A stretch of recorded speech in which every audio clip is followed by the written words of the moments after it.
cordas que descem do seu cabelo arpejam no chão, deslizam sobre um tapete de verde tom.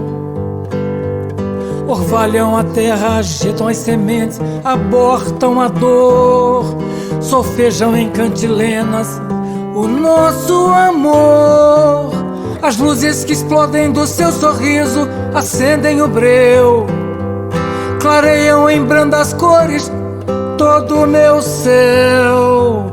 Cintilam o horizonte, matizam viagens, inventam a paz, suspendem as horas, deixando tudo pra trás. Seus olhos atentos me fitam por dentro, não sei mais voltar. Me perco por entre os elos do seu olhar.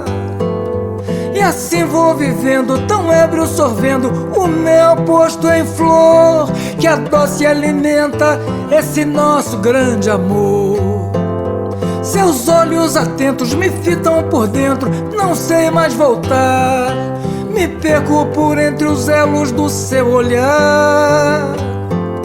E assim vou vivendo, tão ébrio sorvendo o mel posto em flor, que adoça e alimenta esse nosso grande amor.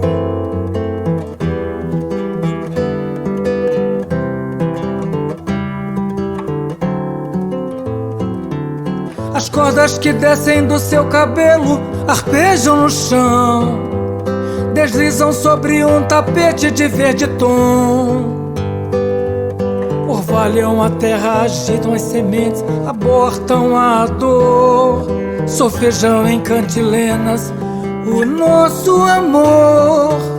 As luzes que explodem do seu sorriso acendem o breu, clareiam em brandas cores todo o meu céu.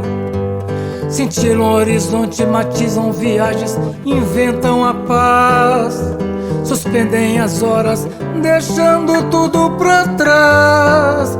Seus olhos atentos me fitam por dentro, não sei mais voltar. Me perco por entre os elos do seu olhar.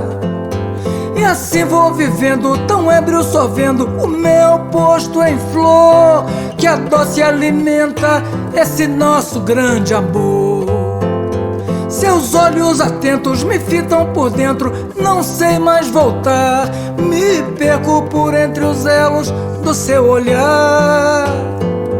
E assim vou vivendo, tão ébrio sorvendo o mel posto em flor, que adoça e alimenta esse nosso grande amor. Que adoça e alimenta esse nosso grande amor.